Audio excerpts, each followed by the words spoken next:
because I'm just a Johnny-come-lately in this business. I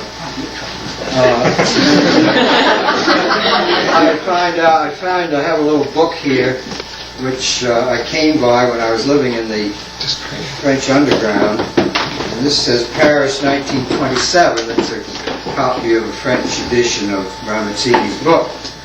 But did you mention this was a French translation? This is French. Yeah. It's in French. It's the first French edition of Ramazzini. Of course, was published in Italy in Latin in the original editions. At any rate, Anna left out something which I have to bring in because it was one of the highlights of my own very short career in this business, and that happened in 1939 when I went to Johns Hopkins to study under Dr. Anna Bacher. And she was not alone, Anna, she had Vernon. If you hadn't had Vernon, I don't know what would have happened to that place. Technician. And then, anyway, Vernon made a little box for me to study in. And in that box we used to throw around a lot of clouds of dust. And I would go in there and take samples of this dust and then count the particles under a microscope so we could test the different kind of counts you got with different sampling methods. That was my project. And this was long before anybody else had ever done anything like it. That's right. To them it seems unbelievable. Well, we skipped over from 1927, Go back now. 1927, at which time, as I say, I was living in the French underground, but I got out of that after a while, went to school, got a medical degree, and started studying internal medicine and hematology and things like that. And because of that, I got interested, and that's how I got interested in occupational diseases, seeing cases of people who were suffering from occupational poisons.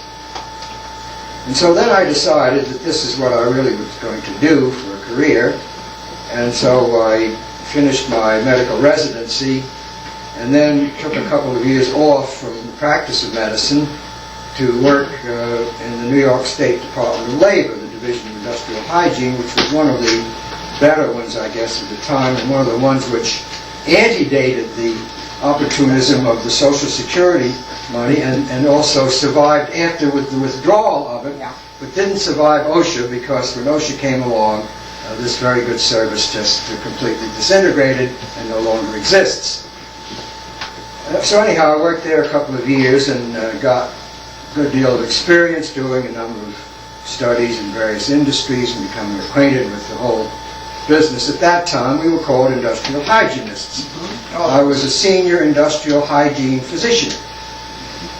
And then later I became a professor of industrial hygiene at Columbia, but that was after World War II. I have to remember, Anna, that we had our war, that was World War II, but these people had several other wars, and we talk about the war. I know. We just assume that they know what our war was, as World War II. So after I spent 4.5 years in the Navy, in which I was, among other things, the first industrial health officer that the Navy ever had, and later, if you want me to spin some Navy yarns, I will. This is sort of a career recital now. I came out of the Navy in '46 and then went to work at Columbia University as professor of industrial hygiene again. It wasn't until the mid-'50s that I said, I think that industrial hygiene is now being recognized as something a little bit separate and apart from what we were brought up to do. We had to do all these things, run the instruments, do the blood, the dust counts, and all the rest of it. But the industrial hygienists then began to develop as a new profession, so we, and the medical people at least, said we're no longer industrial hygienists, we're occupational physicians, and so I became professor of occupational medicine at that point.